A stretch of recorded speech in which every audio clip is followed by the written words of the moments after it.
Okay, I just wanted to thank everybody for their kind words and all the responses that I've been getting on YouTube. It's been great, but I've had overwhelming a number of questions about my solar panels, and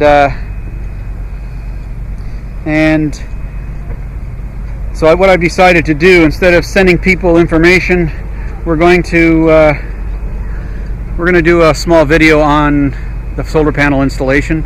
And if you've got a Lagoon 400 or something along this line, you'll be able to figure out what we did.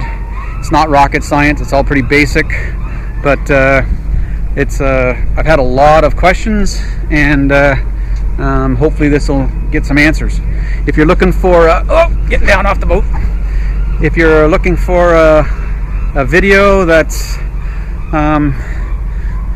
trip off into the South Pacific, it's coming, but I thought this one was important. A lot of people asked, and that's what I'm going to do. So, solar panels, I'll show you how we put them up, and they work unbelievably well. A life-changing installation on a boat is a big set of solar panels. So thanks for watching. Subscribe wherever I can get that subscribe thing in, and as of today, we're 2 weeks away from leaving for Mexico and the South Pacific and starting our trip. And so here's a video on solar panels and the wiring, etc. Cheers, bye. So the first thing I wanted to show you was the actual mechanical connections. And by mechanical connections, I mean how I'm attaching the solar panels to the boat. So you can see here, this is the existing compression post for my coach roof, and I've had this prefabricated and bolted it on. Gives me a nice solid mount.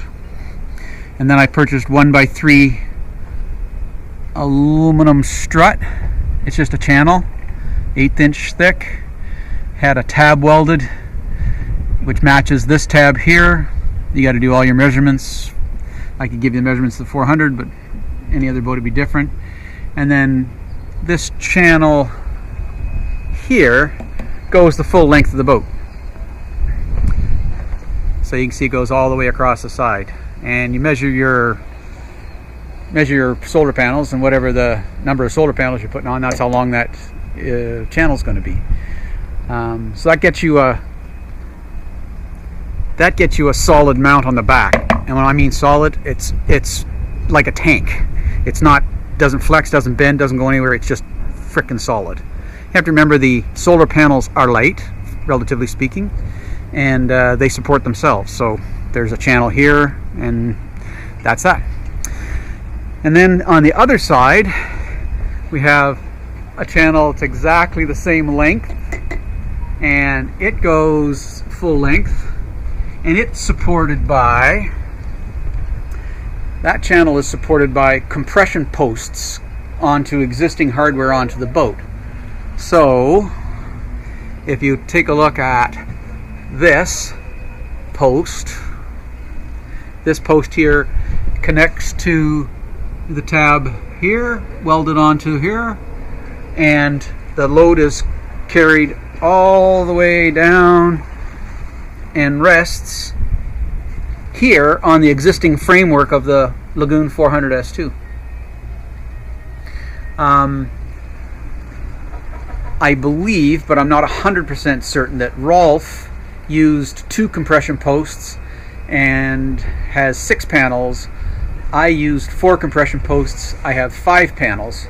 I distributed the load a little bit more, and I didn't know that he had 2, but in pictures it looks like that. So I beefed it up a bit, and then I carried it over. So I have post here, compression post here, and then on this side, compression post here, compression post here, and they're all attached. I'm going to give you some perspective here. There's my dinghy, my davit system, and there's a connector connected to the existing framework of the boat on both sides. That's obviously my propane tank, and that's the mechanical connection to the boat. So now that you've got that up, all you do, and I say all you do because it was really hard to do, is you install 5 panels.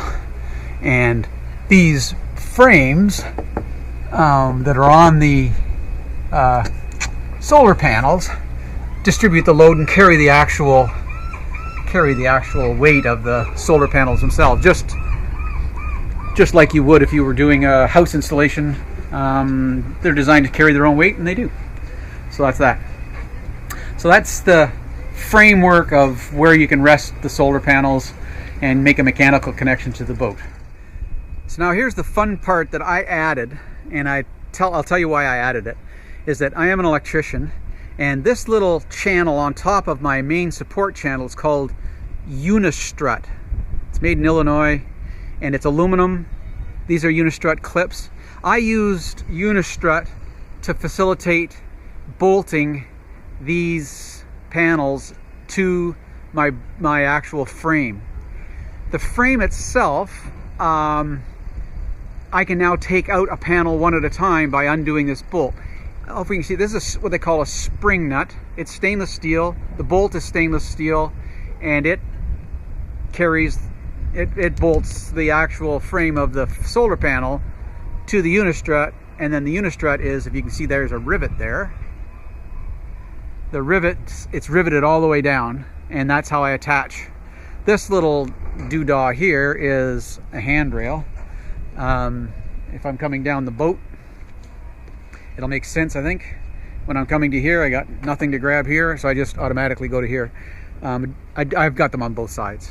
But the unistrut for me was important because if anything goes wrong, I can just take out one panel, and it's much simpler to install because everything I do on this boat is me basically doing by myself. Oops, just about fell over. So that's the unistrut, and that's how we mechanically connect the 5 solar panels to this framework.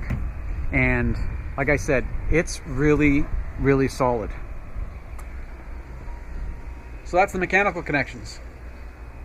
I hope you enjoyed it. So let's just play it in time. Now you've got the solar panels physically mounted. You have to make some decisions. Do you want your solar panels to be all on one big circuit, or do you want to split them up? And by split them up, I mean I put 3 panels on one solar charger and 2 panels on another solar charger, or solar converter. I did that for redundancy. If one craps out, I still get power. If one is shaded, I still get power off the other one. It's a little bit more expensive.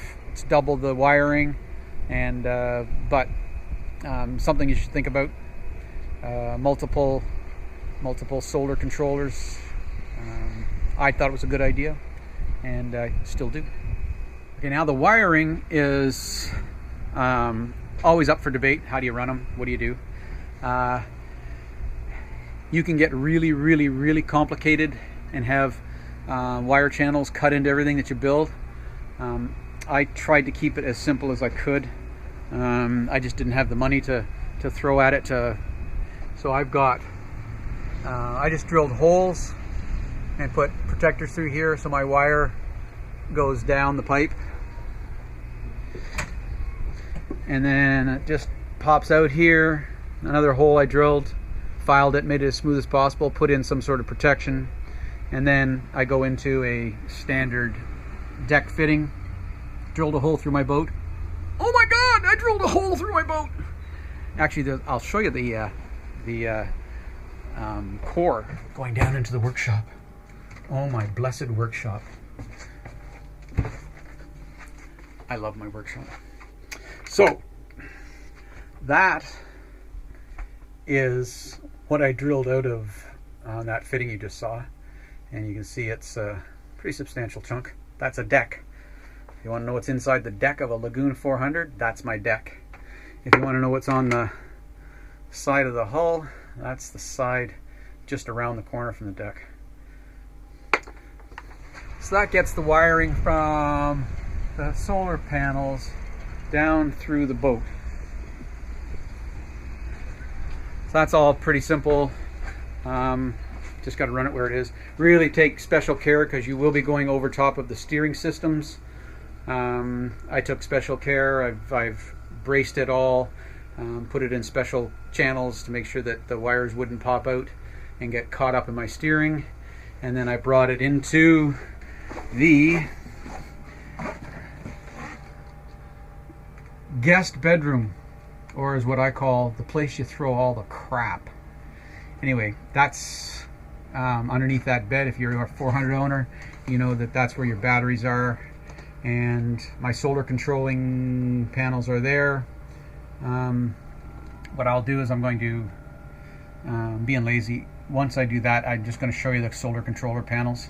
When it comes to the actual wiring and the sizing of wires and all that stuff, everything's pretty custom. So I'm not going to give anybody instruction on that because I don't want you to blow your boat up.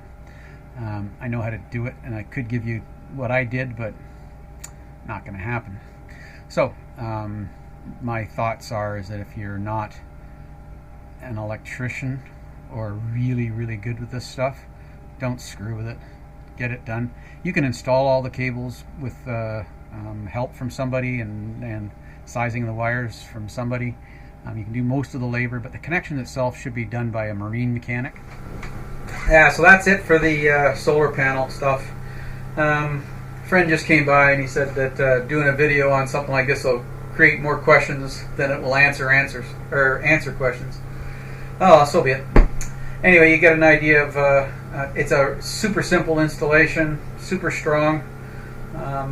What I can tell you is that by 10 o'clock in the morning, I have full power on my batteries, even in the rain. I have too much solar panel for a sunny day, but I don't have too much solar panel on a rainy day, and I can actually charge my batteries on a rainy day, which is kind of what I wanted to do. So it's all good. It worked incredibly well. It's very quiet. And invest in a generator and run it with diesel, or invest in solar and run it in solar. And the big bonus thing that nobody really talks about is that I get incredible shade from it, and I get rain protection. So now I'm really dry in the back, so it's all good. Anyway, that's Scotty's solar system. Hope you enjoyed it. Talk to you later. Bye.